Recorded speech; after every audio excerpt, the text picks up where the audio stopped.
52 കൊല്ലത്തെ ഇടവേളയ്ക്ക് ശേഷം ചന്ദ്രനെ വലം വയ്ക്കാനുള്ള മനുഷ്യപ്രയാണത്തിന് ഇന്ന് വെളുപ്പിന് തുടക്കമായി. നാസയുടെ ആർടെമിസ് 2 ദൗത്യം വിജയകരമായി ഇന്ന് വെളുപ്പിന് വിക്ഷേപിച്ചു. ഇന്ത്യൻ സമയം ഇന്ന് പുലർച്ചെ 4:05 വിക്ഷേപണം നടന്നത്. ഫ്ലോറിഡയിലെ കെന്നഡി സ്പേസ് സെന്ററിൽ നിന്നാണ് ചന്ദ്രനെ തേടിയുള്ള മനുഷ്യന്റെ യാത്ര അരനൂറ്റാണ്ടിന് ശേഷം പുനരാരംഭിച്ചത്. 3, 2, 1, booster ignition, and liftoff of Artemis 2, now bound for the moon. Humanity's next great.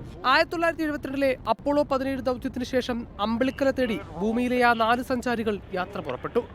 ഫ്ലോറിഡയിലെ Kennedy space സെന്ററിലെ 39B വിക്ഷേപണത്തറയിൽ നിന്ന് ചന്ദ്രന്റെ ഭ്രമണപഥത്തിലേക്ക് ഒറയൻ എന്ന കിനാവിൽ വിമാനമേറി.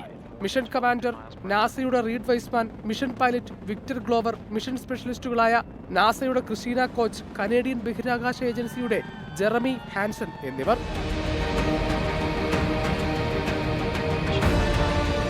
ആദ്യ 2 ദിവസം കൊണ്ട് 2 തവണ ഭൂമിയെ വലം വെച്ച ശേഷം ചന്ദ്രനെ ലക്ഷ്യമാക്കി ഒറയൻ പേടകം പറക്കും. ഏപ്രിൽ 6 ചന്ദ്രന്റെ ഭ്രമണപഥത്തിൽ.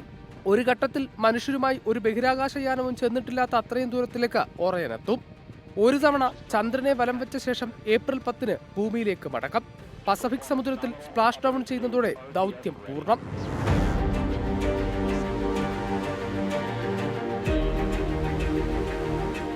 ക്രിസ്റ്റീന കോച്ചിലൂടെ ഒരു സ്ത്രീ ഭാഗമാകുന്ന ചരിത്രത്തിലെ ആദ്യ ചാന്ദ്രദൗത്യത്തിന് കൂടിയാണ് ലോകം സാക്ഷ്യം വഹിച്ചത്. ദൗത്യം വിജയമായാൽ പിന്നെ എല്ലാ കണ്ണുകളും ആർടെമിസ് 4ലേക്കാണ്. മനുഷ്യനെ ചന്ദ്രനിൽ വീണ്ടും ഇറക്കുകയെന്ന നിർണായക ദൗത്യത്തിനായി ലോകം കാത്തിരിക്കുകയാണ്. അതിവിദൂര താരകാനിലയം തേടിയുള്ള മനുഷ്യന്റെ യാത്രകൾക്ക് ആർടെമിസ് 2 കരുത്താകുകയാണ്.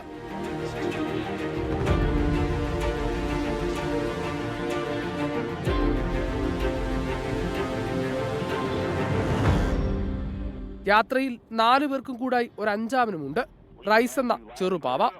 അതിനകത്ത് നേരത്തെ രജിസ്റ്റർ ചെയ്ത 56 ലക്ഷം മനുഷ്യരുടെ പേരടങ്ങിയ മെമ്മറി കാർഡും.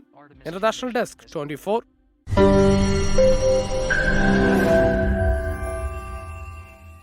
ലോകത്തെവിടെയായാലും ഏത് സമയത്തും 24 വാർത്തകളും ഓഗ്മെന്റഡ് റിയാലിറ്റി പാക്കേജുകളും എക്സ്പ്ലെയിനറുകളും വിശദമായി കാണാൻ ഞങ്ങളുടെ യൂട്യൂബ് ചാനൽ നിങ്ങൾക്ക് സബ്സ്ക്രൈബ് ചെയ്യാം.